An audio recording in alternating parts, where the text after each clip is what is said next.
ఉన్నటువంటి సువర్ణముఖి నది ఒడ్డున ఆయన నివాసం ఏర్పరచుకొని లేవలేని స్థితిలో ఉండి 116 పద్యాలని ఆయన అనుభవించినటువంటి రాజభోగాల్ని కూడా తృణప్రాయంగా వర్ణిస్తూ పద్యాల్లో మానవ జీవులు ఆ కాలంలో ఎలా ఉన్నారు, ఈ కాలంలో ఎలా ఉన్నారు, ఎలా ఉంటే బాగుంటుంది, ఎవరిని సేవిస్తే బాగుంటుంది అనే మీమాంసని ఆయన మనసులో పెట్టుకొని ఆయన ఈ శతకాన్ని రచించడం జరిగింది. ఈ శతకంలో లేని విషయం అంటూ ఇప్పటి సమాజంలో కూడా లేని విషయం అంటూ కూడా ఏమీ లేదు. అందరికీ కూడా ఉపయోగించే పద్యాలు చాలా రకాలు ఉన్నాయి. కనీసం ఈ కాళహస్తీశ్వర శతకంలో ఈ 116 పద్యాలని విపులీకరించాలంటే కనీసం 2-3 గంటలు పడుతుంది.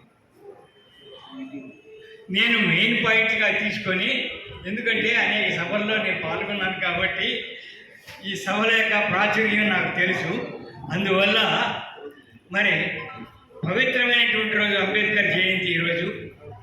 ఈ అంబేద్కర్ జయంతి, అంబేద్కర్ గురించి ఒక్క మాట చెప్పి నేను కార్యక్రమంలో పెడతాను. ఆయన మహారాష్ట్రలో 1891లో అంబేవాడ అనే గ్రామంలో జన్మించాడు ఏప్రిల్ 14న. ఆయన మనం ఇప్పుడు పరిపాలిస్తున్నటువంటి ప్రభువులు కానీ నేతలు కానీ ఆయన రాజ్యాంగాన్ని 1,00,000 పేజీల్లో రాజ్యాంగాన్ని పొందుపరిచాడు.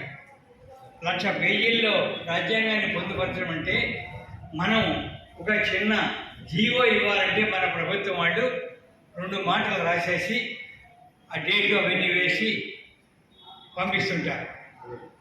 అది వాళ్ళ వరకే పరిమితం, జనానికి ఎవరికీ తెలియదు, ఎవరైనా చెబితే కానీ తెలియదు. కాబట్టి ఇది యాంత్రిక యుగం కాబట్టి ఈ కలియుగంలో మనం యంత్రాలుగా పనిచేస్తూ యాంత్రికమైనటువంటి ఆహార పదార్థాలను తింటూ యాంత్రికమైనటువంటి ఆసుపత్రుల్లో మనం వైద్యాన్ని పొందుతూ వాడి అదృష్టం బాగుంటే బ్రతుకుతాడు, లేకపోతే బయటకు వచ్చేస్తాడు, మార్చిలోకి వచ్చేస్తాడు. అలాంటి పరిస్థితుల్లో దుస్థితిలో మనం ఈనాడు కొట్టుమిట్టాడుకుంటున్నాం. ఇప్పుడు మరి ఆ మానవులు సుభిక్షంగా ఉండాలి, ఆనందంగా ఉండాలి, ఎలా ఉండాలి అనే విషయాల్లో మొట్టమొదటిలోనే ఆ కాళహస్తీశ్వర శతకంలో ఆయన ఒక పద్యంలో చెప్తాడు. అంతా మిథ్య తలంచి చూచిన నరుండెట్లౌ తెరింగిన్ సదా కాంతల్ పుత్రులు అర్థమం తనువు నిక్కమ్మంచు మోహాన్నవ భ్రాంతించెంది జరించు కాని నిక్కమ్మంచు పరమార్థంపైన నీ యందు తా చింతాకంతయు చింత నిలపడు కదా శ్రీకాళహస్తీశ్వర అన్నాడు. శ్రీకాళహస్తీశ్వర మగ్నం పెట్టుకొని, శ్రీ అంటే సాలెపరుగు, కాళము అంటే పాము, హస్తి అంటే ఏనుగు. ఆ మూగ జీవాలకు పరమేశ్వరుడు ఆ కాళహస్తిలో వాటికి ముక్తిని ఇచ్చాడు కాబట్టి అక్కడ ఆ ప్రాంతాన్ని శ్రీకాళహస్తి అంటారు. తొండపినాడు అని కూడా ఒక చరిత్రలో రాసి ఉన్నది. కాబట్టి ఆ మూగ జీవాలకి పరమేశ్వరుడు ఇవ్వంగానేది, మానవులకి ఎందుకు ఇవ్వడు అనే భావనతోటి ఆ దూర్చెటి గారు ఈ విషయాన్ని చెబుతూ అంతా మించే అంతా మాయే, సత్యహరిచంద్ర నాటకంలో కూడా మాయామేయ జగమ్మె నిత్యమని సంభావించి మోహంబులో నా ఇల్లాలని నా కుమారుడని ప్రాణం ఉంటున్నందాక ఎంతో అల్లాడిన ఈ శరీరము ఇప్పుడు ఇందును కట్టెలని కాలుచో ఆ ఇల్లాలు రాదు, పుత్రుడు రాదు, తోడై రాదు తప్పింపగా అన్నాడు. అంటే ఈ ప్రపంచం అంతా మాయ, మిథ్య అని చెప్పి ఆ మిథ్యా ప్రపంచంలో ఎందుకు మీరు ఈ బాధలు పడుతున్నారు, మమ్మల్ని ఎందుకు ఈ బాధలు పెడుతున్నామని ఆ శివుని నిగ్గదీసి అడిగాడు దుర్జటి గారు. అడుగుతుంటే అప్పుడు ఆయనే మళ్ళీ ఏం చెప్పాడు, ఈ మన సంసారం సాగరం దుఃఖం అంటారు. ఈ సంసారం సాగరం దుఃఖం కాబట్టి ఈ సంసారంలో ఎంటర్ అయిన వాడు, ప్రవేశించిన వాడు అనేక బాధలు పడగా తప్పదు, నరకాన్ని అనుభవించగా తప్పదు, అనేక బాధలు అనేక కష్టాలు పడి పడి పడి చివరికి ఏమైపోతాడో తెలియదు. కాబట్టి ఆ బాధలు మాకు ఇవ్వద్దు, నీ శరణాగతి. పెద్ద పెద్దలందరూ రచించినటువంటి గ్రంథాల్లో కానీ ఏ విషయంలో అయినా సరే శరణాగతి ఇప్పుడు కావాలి అంటే ఆ మనం నమ్ముకున్నటువంటి భగవంతుడు ఎవరన్నా కానీ ఈయన భగవంతుడు కాదని చెప్పుకోవడానికి లేకుండా ఎవరైనా సరే ఆయన విషయాలు వింటూ ఆయనకి శరణాగతి పొందాలి.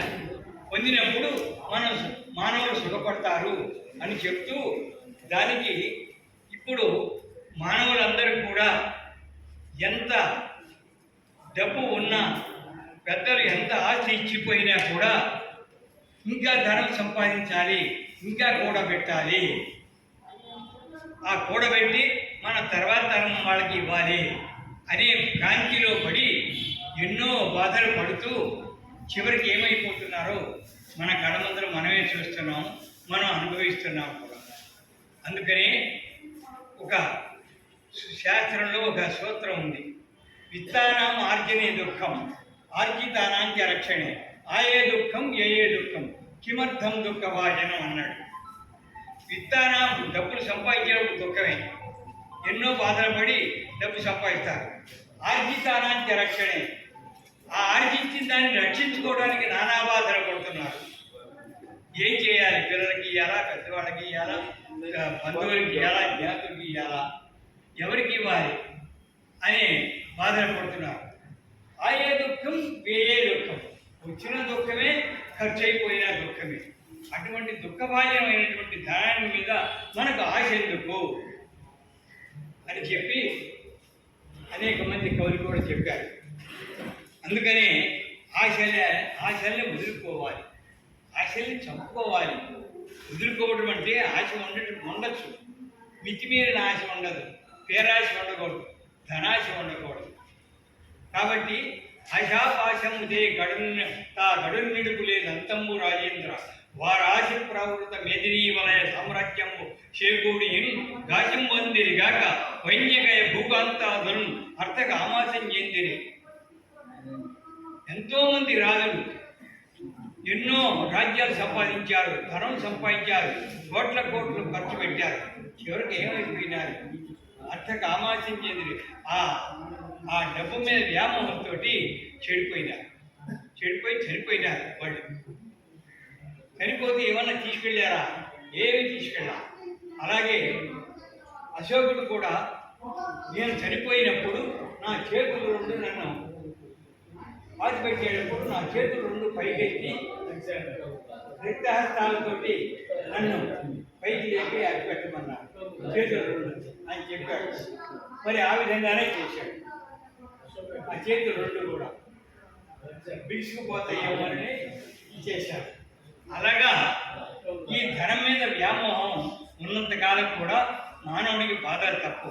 ఆ బాధలు తప్పించుకోవాలంటే ఎన్నో రకాలైనటువంటి ఈ సమాజంలో మనం పెద్దవాళ్ళం కాబట్టి మనం కూడా ఎన్నో విషయాలు మన కుటుంబంలో ఉన్నటువంటి మన వాళ్ళకి బంధుమిత్రులకి కూడా ఈ డబ్బు యొక్క ప్రాధాన్యతని, దాని యొక్క లాభ నష్టాన్ని కూడా మనం చెప్పగలిగితే, చెప్పి వాళ్ళని మార్చగలిగితే వాళ్ళు కూడా మంచి మార్గంలో నడవటానికి అవకాశం ఉంటుంది. అలాగే ఈ దాచిన ధనాన్ని, మనం సంపాదించిన ధనాన్ని దానం చేస్తూ ఉండాలి. అందుకని పరోపకార పుణ్యాయ పాపాయ పరపేడని అన్నారు. పరోపకారం చేయాలి, ఏదో ఒక రూపేణ దానం చేయాలి. దానం చేసి మన పేర్లు మాత్రం పెద్దగా అక్కడ రాయించుకోవచ్చు. అది చాలా దోషభూయిష్టమైనటువంటి ప్రక్రియ. నా పేరు కనపడలేదు, ఆ ఫ్యాన్ ఆపండి అన్నట్టు. ఎందుకు ఆపన్నావు, మరి ఇంత చెమట పోతుంది కదా అంటేను ఆ ఫ్యాన్లో నా పేరు ఉందో రాశారో లేదో వీళ్ళు నిర్వాహకులు నాకు తెలీదు, అందుకని ఒకసారి చూసుకోవాలి, నేను ఫ్యాన్ ఆపమన్నాడు. మరి అది స్వలాభం, స్వార్థం. ఆ నిస్వార్థమైనటువంటి సేవలోనే ఉండాలి. ఎవరికైనా దానం ఇచ్చినా కూడా నిస్వార్థంగా ఇవ్వాలి, శ్రద్ధతో ఇవ్వాలి, భక్తితో ఇవ్వాలి, ప్రేమతో ఇవ్వాలి, ఆత్మీయతతో ఇవ్వాలి, అభిమానంతో ఇవ్వాలి. ఆ ధనాన్ని సద్వినియోగం చేస్తాడా లేదా అని కూడా ఆలోచించి ఇవ్వాలి. పాత్రత తగినటువంటి దానం ఇవ్వాలి. మనం అది తగినవాడా కాదా అని కూడా ఇవ్వాలి. ఎవరో వచ్చి మాయ మాటలు చెప్పి 4 మాటలు చెప్పి